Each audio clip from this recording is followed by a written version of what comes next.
Engineering university girls school and কলেজের পঞ্চম শ্রেণীর প্রিয় শিক্ষার্থীবৃন্দ, আসসালামু আলাইকুম। আজ 20 এপ্রিল 2021 শিক্ষাবর্ষ। আমি পঞ্চম শ্রেণীর সকল শিক্ষার্থীদের প্রাথমিক বিজ্ঞান ক্লাসে অংশগ্রহণের জন্য আহ্বান জানাচ্ছি। আমি আজ পঞ্চম শ্রেণীর প্রাথমিক বিজ্ঞান বইয়ের একাদশ অধ্যায় নিয়ে আলোচনা করব। এই অধ্যায়ের টপিক হচ্ছে আবহাওয়া ও জলবায়ু। এই অধ্যায়টি আমি গত ক্লাসেও আলোচনা করেছি, তবে আজ এই অধ্যায়ের জলবায়ু অংশ নিয়ে আমরা বেশি আলোচনা করব। যদিও অধ্যায়টি আমরা গত ক্লাসে আলোচনা করেছি, তবু তোমাদের বোঝার সুবিধার্থে অধ্যায়টি আবারও আজ সংক্ষেপে একটু আলোচনা করে যাব। তোমরা সবাই বইটি খুলে চিত্রগুলি মনোযোগ সহকারে দেখো, তাহলে আমাদের আলোচনার সাথে অধ্যায়টি তোমরা খুব সহজে মিলিয়ে নিতে পারবে। আজ আলোচনা শেষে আমরা কিছু জলবায়ুর উপর সংক্ষিপ্ত বস্তু নিয়ে আলোচনা করব। তাহলে আমরা অধ্যায়টি শুরু করছি। আমাদের টপিক হচ্ছে আবহাওয়া ও জলবায়ু। প্রথম আমরা দেখব আবহাওয়া কি। আবহাওয়া বলতে আমরা আকাশ ও বায়ুমণ্ডলের সাময়িক অবস্থাকে বুঝি, যা প্রতিদিন পরিবর্তিত হয়। তারপরে দেখব আমরা আবহাওয়ার উপাদান। আবহাওয়া এবং জলবায়ুর উপাদানের মধ্যে তেমন কোনো তফাৎ নাই, তাদের উপাদান একই। আবহাওয়ার উপাদানগুলি হলো আকাশের অবস্থা, বায়ুর তাপমাত্রা, আর্দ্রতা, বায়ু প্রবাহ, বায়ুর চাপ ও বৃষ্টিপাত। এগুলি কিন্তু জলবায়ুর উপাদান, একই উপাদান। উপরের ক্লাসে গেলে আরো অনেকগুলি উপাদান আছে, প্রায় 20-21টার মতো উপাদান আছে। এখানে তোমরা ছোট ক্লাসে তো এই জন্য এই কয়টা উপাদান তোমরা শিখে নিবে, তাহলে আমরা আরো অনেক উপাদান পরে আমরা বুঝতে পারবো, দেখতে পারবো। এরপর আমরা আসবো আর্দ্রতা কি। আর্দ্রতা বলতে কোন স্থানের বাতাসে কতটুকু জলীয় বাষ্প আছে তার পরিমাণকে বোঝায়। অর্থাৎ বাতাসে যত জলীয় বাষ্পের পরিমাণ বেশি থাকবে, আবহাওয়ার আর্দ্রতা তত বেশি থাকবে। অর্থাৎ বায়ুমণ্ডলের জলীয় বাষ্প বেশি থাকলে ওখানে আবহাওয়া তত বেশি ভিজা ভিজা মনে হবে। এবং আমরা দেখি বর্ষাকালে জলীয় বাষ্প খুব বেশি, এই জন্য আমরা খুব অল্প সময়ে আমরা ঘেমে যাই। এবং বর্ষাকালে জলীয় বাষ্প এত বেশি, প্রায় 90%, 92%, 93% পর্যন্ত থাকে। শীতকালে বায়ুমণ্ডল খুব শুষ্ক থাকে, তখন আর্দ্রতা খুবই কম থাকে, তখন একেবারে কম বলার, অর্থাৎ 35-40% মতো হয়ে যায়, একবারে নাই তা কথা না। তারপর আমরা দেখব আবহাওয়া পরিবর্তনের কারণ। আবহাওয়া পরিবর্তনের কারণ হচ্ছে কি, আবহাওয়া পরিবর্তন কারণ হলো তাপমাত্রা পরিবর্তনে, বায়ু প্রবাহ ও মেঘ ও বৃষ্টিপাত, এসব কারণে আবহাওয়া পরিবর্তিত হয়। তাহলে আমরা দেখব মেঘ কি। মেঘ হচ্ছে সূর্যের তাপে সাগর বা নদীর পানি বাষ্পীভূত হয়ে জলীয় বাষ্পে পরিণত হয়। যখন বাতাসের জলীয় বাষ্প ঠান্ডা হয়, তখন তা সূক্ষ্ম ধূলিকণার উপর জমা হয়ে ক্ষুদ্র পানিকণা তৈরি করে। এভাবে সৃষ্ট ক্ষুদ্র পানিকণাই হচ্ছে মেঘ, যেটা আকাশে ভেসে বেড়ায়। তারপরে আমরা দেখব বৃষ্টিকে। মেঘের ক্ষুদ্র পানির কণাগুলো মিলিত হয়ে বড় পানির কণা তৈরি করে। বড় পানির কণাগুলো বাতাসে ভেসে বেড়াতে পারে না, তখন এগুলি ফোঁটা ফোঁটা পানি হয়ে নিচে নেমে আসে, একে আমরা বৃষ্টি বলি। তারপরে আমরা দেখব বিরূপ আবহাওয়া কি। বিরূপ আবহাওয়া হচ্ছে আবহাওয়ার প্রতিটি উপাদান প্রতিনিয়তই পরিবর্তিত হচ্ছে। আবহাওয়ার কোনো উপাদান যখন অস্বাভাবিকভাবে পরিবর্তিত হয়, তখন আমরা তাকে বিরূপ আবহাওয়া বলি। বিরূপ আবহাওয়ার কারণে আমরা বিভিন্ন ধরনের ক্ষতির সম্মুখীন হই। যেমন মানুষের জীবন ও সম্পদের ক্ষতি হয়, কখনো কখনো মানুষ মারা যায়। তাপদাহ ও শৈত্যপ্রবাহ, বন্যা ও খরা, কালবৈশাখী, টর্নেডো, ঘূর্ণিঝড় বা সাইক্লোন ইত্যাদি বিরূপ আবহাওয়ার প্রতিফলন। এগুলি সম্বন্ধে আমরা একটু আলোচনা করব বইয়ের 78 নম্বর পৃষ্ঠাতে। যে তাপদাহ ও শৈত্যপ্রবাহ, তাপদাহ হলেও খুব খারাপ, অতিরিক্ত তাপ, যেটা আমরা অসহনীয় গরম হয়, সূত্র প্রবাহ অর্থাৎ অত্যধিক শীত অর্থাৎ অনেক ঠান্ডার কারণ হয়ে যায়। বন্যা ও খরা, বন্যা হলে অতি বৃষ্টির কারণে যখন পানি জমে স্থলভাগ প্লাবিত হয়ে যায়, বাড়িঘর তলিয়ে যায়, ফসল নষ্ট হয়ে তলায় যায়, ফসলের জমি মানে পানির নিচে তলিয়ে যায় ইত্যাদি। আর খরা হলো যখন একেবারে বৃষ্টি হয় না, অনাবৃষ্টি অনেক দিন পর্যন্ত যদি বৃষ্টি না হয়, 5-6 মাস যদি একটানা বৃষ্টি না হয়, তখন আমরা ওইটাকে খরা বলি, যেটাকে অনাবৃষ্টিও বলা হয়। তারপরেও কাল বৈশাখীতে আমরা বৈশাখ মাসে সাধারণত এই কাল বৈশাখীটা হয়। এই কাল বৈশাখী অনেক ভয়ঙ্কর, অনেক স্থাপনা বিল্ডিং এর ছাদ পর্যন্ত উড়ে চলে যায়, এত ঘূর্ণি ঝড়ের মতো ঘূর্ণি মানে বাতাস, এটা কাল বৈশাখী বৈশাখ মাসে সাধারণত হয়ে থাকে। এটা অত্যধিক মারাত্মক আকার ধারণ করে, এটা মানে শিলাবৃষ্টি আকারও অনেক সময় শুরু হয়ে যায় কাল বৈশাখীর পরে। তারপর টর্নেডো হলে স্থলভাগে এই জিনিসটা আক্রান্ত হয়ে যায়। এই কাল বৈশাখীর একটা রূপ টর্নেডো কিন্তু একেবারে আকাশের মানে অনেক দিগন্ত বলা প্রায় 1 কিলোমিটার কম একটা ঘূর্ণি বাতাস, এটা টর্নেডো, এবং এটা স্থলভাগে সাধারণত উৎপন্ন হয়। ঘূর্ণিঝড় বা সাইক্লোন সাধারণত সমুদ্রের মধ্যে উৎপন্ন হয়, আর এটা স্থলভাগে উৎপন্ন হয়। তো এই ব্যাপার আমরা একটু বইয়ের 78 নম্বর পৃষ্ঠাতে আমরা দেখতে পাবো। বইয়ের 78 নম্বর পৃষ্ঠা আমরা দেখি এই বিরূপ আবহাওয়ার উপাদানগুলি কিরূপ হয়। 78 নম্বর পৃষ্ঠা তোমরা সবাই খুলে দেখো। আমরা দেখছি বিরূপ আবহাওয়ার এই উপাদানগুলি আমরা দেখি। তাপদাহ ও সূত্র প্রবাহ। অতি গরম আবহাওয়ার দীর্ঘস্থায়ী অবস্থায় হলো তাপদাহ। আমরা প্রতি বছরই তাপদাহ অনুভব করি। তাপদাহ মানে তাপে পোড়াইয়া দেওয়া আর কি। তবে অস্বাভাবিক ও অসহনীয় তাপদাহ শত বছরে একবার দেখতে পাওয়া যায়। অস্বাভাবিক তাপদাহের ফলে ফসল উৎপাদন মারাত্মকভাবে ব্যাহত হয়। আবার এই তাপদাহের কারণে কখনো কখনো মানুষ সহ হাজার হাজার জীবের মৃত্যু হয়।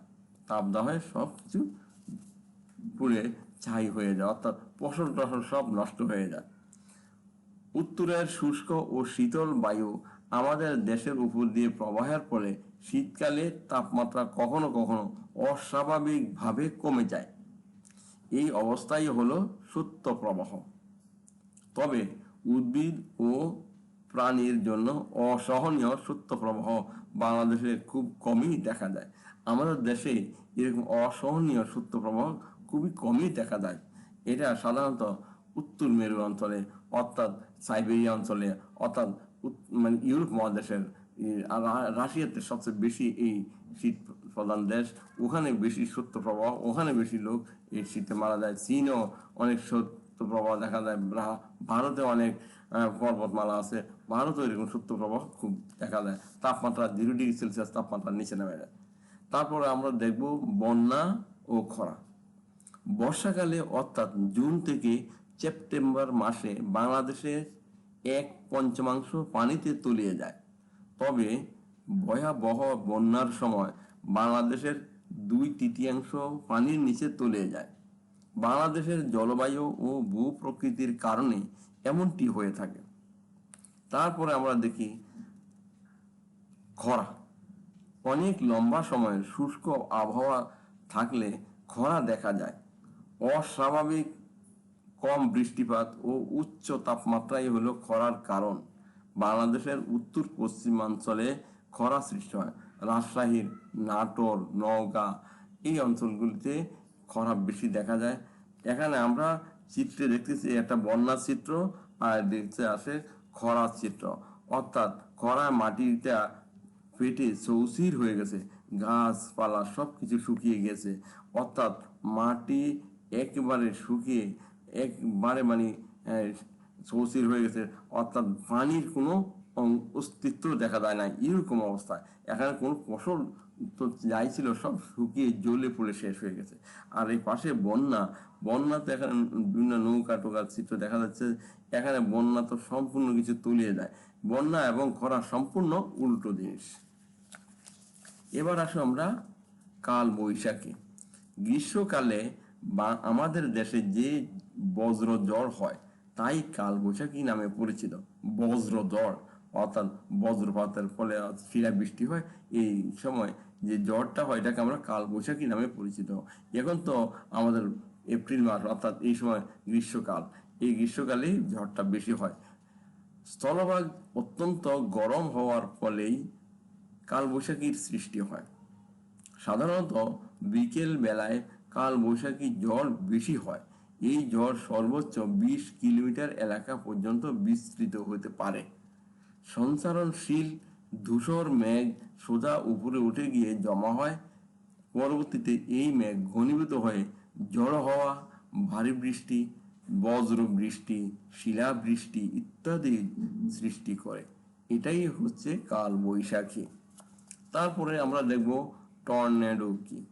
টর্নেডো হলো সরু পানের আকৃতির ঘূর্ণায়মান শক্তিশালী বায়ুপ্রবাহ। এই প্যারাগুলি খুব ভালোভাবে তোমাদের পড়তে হবে, কারণ এই প্যারাগুলি থেকে আমরা শূন্যস্থান অনেক দিব এবং সংক্ষিপ্ত প্রশ্ন তো থাকবেই। এই ডান দিকের বাক্যাংশের সাথে বাম দিকের বাক্যাংশের সাথে ডান দিকের বাক্যাংশের মিলকরণ এই প্যারাগুলির থেকে বেশি হতে পারে। কাজেই এই প্যারাগুলি খুব গুরুত্ব দিয়ে তোমরা পড়বে, শিখবে। টর্নেডো হলো সরু ফানেল আকৃতির ঘূর্ণায়মান শক্তিশালী বায়ুপ্রবাহ। খুব ইম্পর্টেন্ট এটা শূন্যস্থানের জন্য। এই বায়ুপ্রবাহ আকাশের বজ্রমেঘের স্তর থেকে ভূপৃষ্ঠ পর্যন্ত বিস্তৃত হয়। টর্নেডো আকারে সাধারণত 1 কিলোমিটারের কম হয়। টর্নেডোর ফলে বিভিন্ন ধরনের ক্ষয়ক্ষতি হয়ে থাকে, যেমন ঘরবাড়ির ছাদ উড়িয়ে নিয়ে যেতে পারে, দেয়াল ভেঙে যেতে পারে এবং ফসলের ব্যাপক ক্ষতি হতে পারে। শক্তিশালী টর্নেডো বড় বড় স্থাপনা ভেঙে ফেলতে পারে। তারপরে দেখি আমরা ঘূর্ণিঝড় বা সাইক্লোন। ঘূর্ণিঝড় ইংলিশে এটাকে বলা হয় সাইক্লোন। ঘূর্ণিঝড় হলো নিম্নচাপের ফলে সৃষ্ট ঘূর্ণায়মান সামুদ্রিক ঝড়। এটি 500 থেকে 800 কিলোমিটার এলাকা জুড়ে বিস্তৃত হয়। অত্যধিক গরমের ফলে ভারত মহাসাগর ও বঙ্গোপসাগরের পানি ব্যাপক হারে বাষ্পে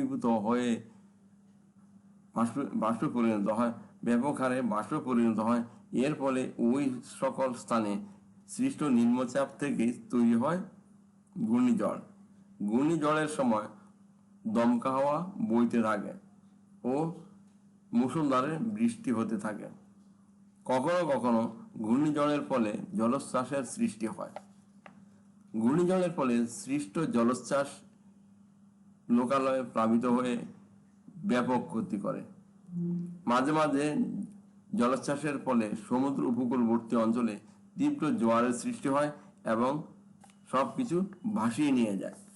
এই ছিল আমাদের বিরূপ আবহাওয়ার প্রতিফলন। এখানেও কিন্তু চিত্রটা দেখা যাচ্ছে, একটা ঘূর্ণিঝড়ের চিত্র, একটা টর্নেডোর চিত্র। তারপর আমরা দেখব জলবায়ু কি। জলবায়ু হচ্ছে আবহাওয়া প্রতিদিনই পরিবর্তিত হতে পারে। আবহাওয়া প্রতিদিনই পরিবর্তিত হতে পারে, তবে আবহাওয়া পরিবর্তনের একটি নির্দিষ্ট ধারা রয়েছে। আবহাওয়া পরিবর্তনের এই ধারাই হচ্ছে জলবায়ু। জলবায়ু হলো কোন স্থানের বহু বছরের আবহাওয়ার গড় অবস্থা। জলবায়ু দীর্ঘ সময়ের আবহাওয়ার একটা গড় অবস্থা। কোনো নির্দিষ্ট স্থানের জলবায়ু ওই স্থানের অক্ষাংশ, সমুদ্র থেকে স্থানটির উচ্চতা ও সমুদ্র থেকে স্থানটির দূরত্বের উপর নির্ভর করে। এই তিনটা জিনিস মনে রাখতে হবে। কোন নির্দিষ্ট স্থানের জলবায়ু ওই স্থানের অক্ষাংশ, সমুদ্র থেকে স্থানটির উচ্চতা ও সমুদ্র থেকে ওই স্থানটির দূরত্বের উপর নির্ভর করে।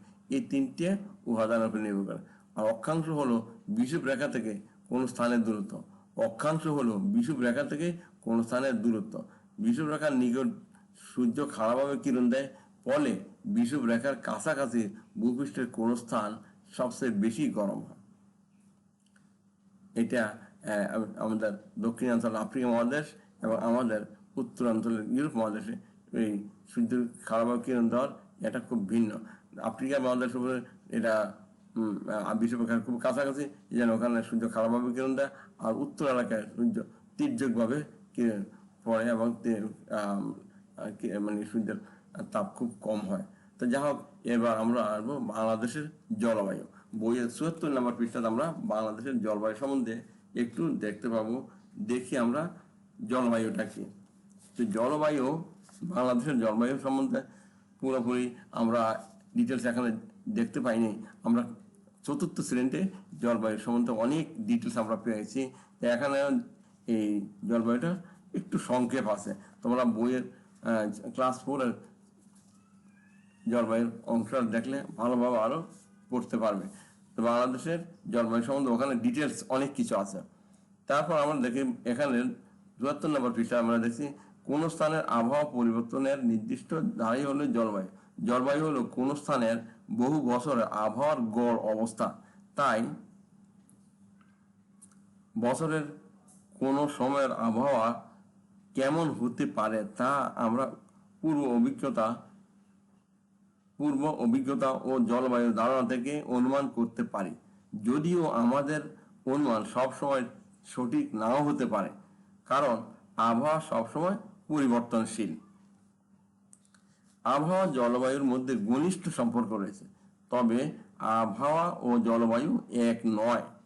আবহাওয়া হলো কোন স্থানের আকাশ ও বায়ুমণ্ডলের সাময়িক অবস্থা, আর জলবায়ু হলো কোন স্থানের বহু বছরের আবহাওয়ার সামগ্রিক অবস্থা। আবহাওয়ার সামগ্রিক অবস্থাটা হলো জলবায়ু। বাংলাদেশের জলবায়ু অনুযায়ী বর্ষা শুরু হয় জুনের মাঝামাঝি অর্থাৎ আষাঢ়ের শুরু এবং শেষ হয় আগস্ট অর্থাৎ শ্রাবণ ভাদ্র মাসে। বর্ষায় বৃষ্টি শুরুর সময় প্রতি বছরই পরিবর্তিত হয়। বর্ষায় বৃষ্টি শুরুর সময় প্রতি বছরই পরিবর্তিত হয়, তবে বর্ষা ঋতু শুরু হওয়ার সম্ভাব্য সময়টি আমরা জানি জলবায়ুর ধারণা থেকে। তো এই ছিল আমাদের জলবায়ুর একটা সংক্ষিপ্ত আলোচনা। তারপরে আমরা গত ক্লাসেও এগুলি আলোচনা করেছি। বায়ুচাপ, বায়ু প্রবাহ, এগুলি বায়ুচাপ হলো বায়ু তার ওজনের কারণে ভূপৃষ্ঠের উপর যে চাপ প্রয়োগ করে তাই হচ্ছে বায়ুচাপ। বায়ু উচ্চচাপ অঞ্চল থেকে নিম্নচাপ অঞ্চল দিকে প্রবাহিত হয়। এরপরে বায়ুর উচ্চচাপ নিম্নচাপ সৃষ্টির কারণ কি, এই সম্বন্ধে প্রশ্নগুলি তোমরা শিখে নিবে। তারপর আমরা দেখি উচ্চচাপ নিম্নচাপ দিনে স্থলভাগ, এটা 76 নম্বর পৃষ্ঠাতে আমরা দেখি দিনে স্থলভাগ জলভাগ থেকে উষ্ণ থাকে। উষ্ণ স্থলভাগ তার উপরে থাকা বাতাসের উষ্ণতা বৃদ্ধি করে। বায়ু উষ্ণ হলে তা হালকা হয়ে উপরে উঠে যায়, ফলে ওই স্থান ফাঁকা হয়ে নিম্নচাপের সৃষ্টি হয়। আবার সমুদ্রের উপর বায়ু স্থলভাগ থেকে ঠান্ডা হওয়ার কারণে তা ভারী হয়ে নিচে নেমে আসে, ফলে সমুদ্রের উপর বায়ুচাপ বেড়ে যায়। নিম্নচাপ অঞ্চলের গরম বায়ু হালকা হয়ে উপরে উঠে যায়। এর ফলে সৃষ্ট ফাঁকা স্থান পূরণের জন্য উচ্চচাপ অঞ্চল থেকে শীতল বায়ু নিম্নচাপ অঞ্চলের দিকে প্রবাহিত হয়। রাতের স্থলভাগ সমুদ্রের তুলনায় ঠান্ডা থাকে, তাই তখন স্থলভাগ প্রচুর উচ্চচাপ এবং সমুদ্রে নিম্নচাপের সৃষ্টি হয়। বাংলাদেশের বর্ষাকালে দক্ষিণ পশ্চিম মৌসুমী বায়ু এবং শীতকালে উত্তর পূর্ব মৌসুমী বায়ু প্রবাহিত হয়। বর্ষাকালে অর্থাৎ জুন থেকে আগস্ট মাসে বাংলাদেশের স্থলভাগ বঙ্গোপসাগরের চেয়ে উষ্ণ থাকে। শীতকালে অর্থাৎ ডিসেম্বর থেকে ফেব্রুয়ারি পর্যন্ত বাংলাদেশের স্থলভাগ বঙ্গোপসাগর থেকে শীতল থাকে। স্থলভাগ ও জলভাগের তাপমাত্রার এই বিপরীত অবস্থায় বায়ুর উচ্চচাপ ও নিম্নচাপ সৃষ্টি করে, ফলে মৌসুমী বায়ু প্রবাহ সৃষ্টি হয়। এটা বইয়ের 76 নম্বর পৃষ্ঠাতে আমরা চিত্রগুলি দেখতে পাচ্ছি। বাতাসের নিম্নচাপ এবং গ্রীষ্মকালে বায়ু প্রবাহটা কোন দিকে হচ্ছে এবং শীতকালে বায়ু প্রবাহটা কোন অঞ্চল থেকে কোন অঞ্চল দিকে যাচ্ছে, এটা তোমরা বইয়ের চিত্র দেখলে খুব সহজে বুঝতে পারবে। তো আজ এই পর্যন্ত আমরা আলোচনা শেষ করলাম। আজ আমরা কিছু জলবায়ুর উপরে আমরা কিছু প্রশ্ন দেব। গত ক্লাসে আমরা আবহাওয়ার উপর কিছু প্রশ্ন দিয়েছি, আজ আমরা জলবায়ুর উপর কিছু সংক্ষিপ্ত প্রশ্ন নিয়ে আলোচনা করব। কিছু নমুনা প্রশ্ন আমি দিয়ে দিলাম, তোমরা আরো কিছু বইটা পড়লে শেষ করতে পড়ে নিতে পারবে, উত্তর করতে পারবে। তো জলবায়ু কাকে বলে? জলবায়ু হলো কোন স্থানের বহু বছরের আবহাওয়ার গড় অবস্থা, অর্থাৎ আবহাওয়া প্রতিদিনই পরিবর্তিত হতে পারে, তবে আবহাওয়া পরিবর্তনের একটা নির্দিষ্ট ধারা রয়েছে। আবহাওয়া পরিবর্তনের ধারাই হচ্ছে জলবায়ু। তারপরে প্রশ্ন হচ্ছে জলবায়ু কয়টি বিষয়ের উপর নির্ভর করে। আমরা একটু আগে আলোচনা করছি জলবায়ু সাধারণত 3টি বিষয়ের উপর নির্ভর করে, যেমন ওই স্থানের অক্ষাংশ, সমুদ্র পৃষ্ঠ থেকে ওই স্থানটির উচ্চতা, সমুদ্র থেকে স্থানটির দূরত্ব। এই 3টা যেন স্থানের অক্ষাংশ এবং সমুদ্র পৃষ্ঠ থেকে ওই স্থানটির উচ্চতা আর সমুদ্র থেকে ওই স্থানটির দূরত্ব, এই 3টা বিষয়ের উপর নির্ভর করে। তারপর আমরা দেখি আবহাওয়া জলবায়ুর মধ্যকার একটি সম্পর্ক লিখ। আবহাওয়া জলবায়ুর মধ্যে ঘনিষ্ঠ সম্পর্ক রয়েছে, তবে আবহাওয়া জলবায়ু এক নয়, কারণ আবহাওয়া সবসময় পরিবর্তনশীল। এদের মধ্যে ঘনিষ্ঠ মিল হচ্ছে আবহাওয়া জলবায়ুর উপাদানগুলো একই। এইটি সবচেয়ে মিল হলো আবহাওয়া এবং জলবায়ুর উপাদানগুলো একই। যদি আবহাওয়ার উপাদান আমরা শিখে নিই তাহলে জলবায়ুর উপাদান আমরা এগুলি লিখে দেব, যেহেতু আবহাওয়া এবং জলবায়ুর উপাদানগুলি একই। তারপর হচ্ছে ঘূর্ণিঝড় হওয়ার 2টি কারণ লেখো। ঘূর্ণিঝড় হওয়ার 2টি কারণ হলো নিম্নচাপের ফলে আর একটা হচ্ছে অত্যধিক গরমের ফলে। এই 2টা কারণে ঘূর্ণিঝড় হয়। নিম্নচাপের ফলে হয়, অত্যধিক গরমের কারণেও ঘূর্ণিঝড় হতে পারে। তারপরে কাল বৈশাখী ঝড়ের 2টি বৈশিষ্ট্য। কাল বৈশাখী ঝড়ের 2টি বৈশিষ্ট্য আমরা লিখতে পারি। সাধারণত বিকেল বেলায় কাল বৈশাখী ঝড় বেশি হয়। 2 নম্বরে এই ঝড় সর্বোচ্চ 20 কিলোমিটার এলাকায় জুড়ে হতে পারে। এই 2টা বৈশিষ্ট্য আমরা শিখে নিলাম। এই বৈশিষ্ট্যগুলো খুবই দরকারি। তারপরে আমরা গ্রীষ্মকালে তাপমাত্রা বৃদ্ধি পায় কেন। গ্রীষ্মকালে সূর্য বিষুবরেখার নিকট খাড়াভাবে কিরণ দেয়, ফলে বিষুবরেখার কাছাকাছি ভূপৃষ্ঠের কোন স্থান সবচেয়ে বেশি গরম হয়, তাই গ্রীষ্মকালে তাপমাত্রা বৃদ্ধি পায়।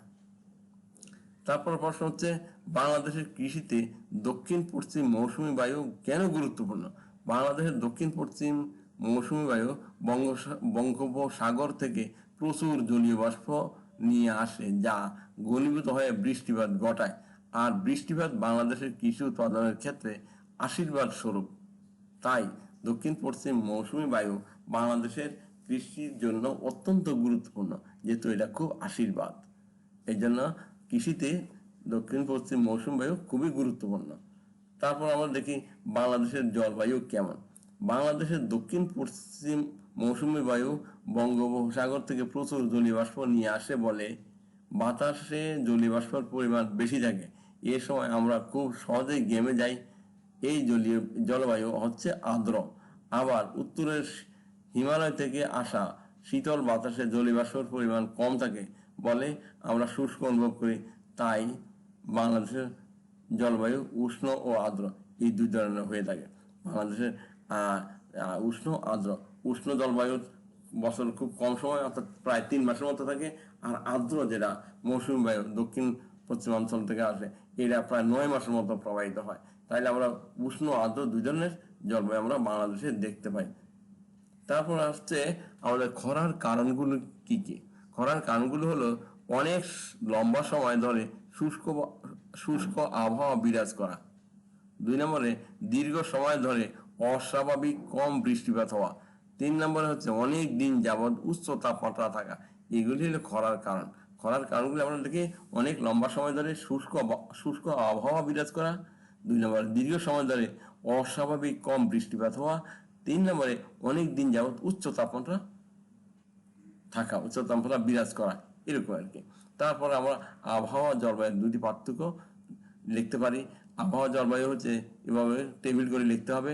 তো 1 নম্বর আমরা লিখি সংজ্ঞা। আবহাওয়া হলো কোন স্থানের আকাশ ও বায়ুমণ্ডলের সাময়িক অবস্থা, আর জলবায়ু হলো কোন স্থানের অনেক বছরের একটি গড় অবস্থা।